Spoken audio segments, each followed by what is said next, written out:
Hi, my name's Tony and I'm from the Sup Company, and today I'm going to tell you a little bit more about the all-new Fanatic Ray Air Enduro 13 foot.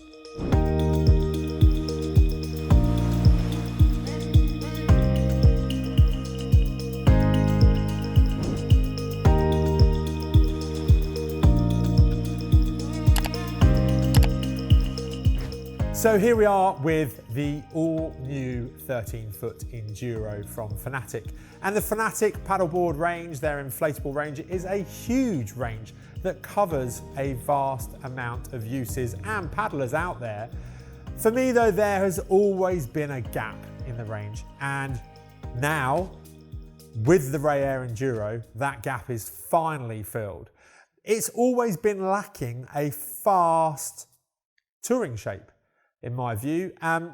Last year, not so long ago, they introduced the 13'6" Enduro. That board, as great as it is huge. It's absolutely mammoth. It's bordering on tandem territory in that it's 35 inches wide. And that brings with it some benefits, but more challenges, I think, than anything else. This, though, at 13 foot and importantly at 30 inches wide, answers really a lot of questions and meets a lot of demands from paddlers that want that little bit more from a touring shape. So look, let's run you through down from the nose down to the tail as we do in all of our videos here at the Sup Company. And it's really the nose on this board that is quite pulled in, very, very purposeful. The rocker line is kept very flat very early on. A slight increase in the rocker line on the nose, but not much, just enough to deal with some reasonable sized chop, but they are seeking to maximize primarily flat water performance with this board, and as a result the rocker line is very, very flat, very, very true in that regard. The width fills out quite quickly. It's something Fanatic do in all of their inflatables. The overall width is filled out very, very early on in the forward sections, but it runs this very, very parallel outline quite a way down the board, almost 2/3 of its overall length. But a thing that I do like on all of Fanatic's Ray Air range is they don't get lazy at the tail. They pull it in very much, the overall outline, and that just helps provide release. A lot of stability there on this board. The forward cargo area, it's a little bit small for a tourer, but there's just enough room to get some overnight bags on there if you're looking at covering distance. One thing that Fanatic are never shy on though is deck pad, and this board, due to its overall length, is covered in an absolutely huge deck pad. Underfoot, which is important when spending a lot of time touring on the board, is really, really comfortable, and that's in no small part down to this diamond cut deck pad finish that runs over the entire surface area of the deck pad.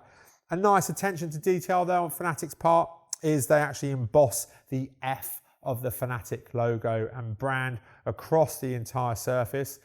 Not vanity overall on their part, it actually aids traction quite a bit, and it's really nice and comfortable underfoot. Centrally mounted carry handle, plastic free, really nice, comfortable in the hand. The thing I like about them though on all the Fanatic premium lineup is they sit flat. So if you do want them out of the way or you're going to sit on the board, it's not going to intrude in any way. But the deck pad, as I say, flows all the way back down, very clean, no fuss, and very simple, and just works really, really well. The board rounds out there at the tail with the valve, reminding us of that this board goes up to 20 psi, so a very rigid platform, and then also the D-ring for our leash. But look, I'm going to take the board and roll it up onto its rail, and you can get the overall view of the outline. Now this board has 349 litres of volume. That is pretty huge. You're certainly going to know that you've put a lot of air in this board once you've inflated it, but that volume means that you can carry an awful lot of weight and kit. You're talking 150 kilos plus on this board without issue. You can now hopefully get a little bit more of a sense of the rocker line on the nose of this board. There's a nice D-ring on the underside there, so if you are looking to secure the board to a pontoon or to a riverbank, you've got that option on here. But the parallel outline flows right the way down towards the tail, pulls in, as I say, and then the board finishes out in a US fin box. The nice thing again in the premium range from Fanatic is they don't get cheap when it comes to fins. All of the fins are glass fins with a hex core. This here is the 20 centimeter fin, and it's a really nice fin that tracks very, very well and helps this board perform just as good as it actually does on the water. So look, if you are in the market for a exceptionally made, very rigid, very durable touring shape at 13 foot, roughly around 13 foot and 30 inches in width, then yeah, this board is well worth a look. Thanks for watching our video. If you've got any questions about what you've seen, why not give us a call in the shop or head over to thesupco.com.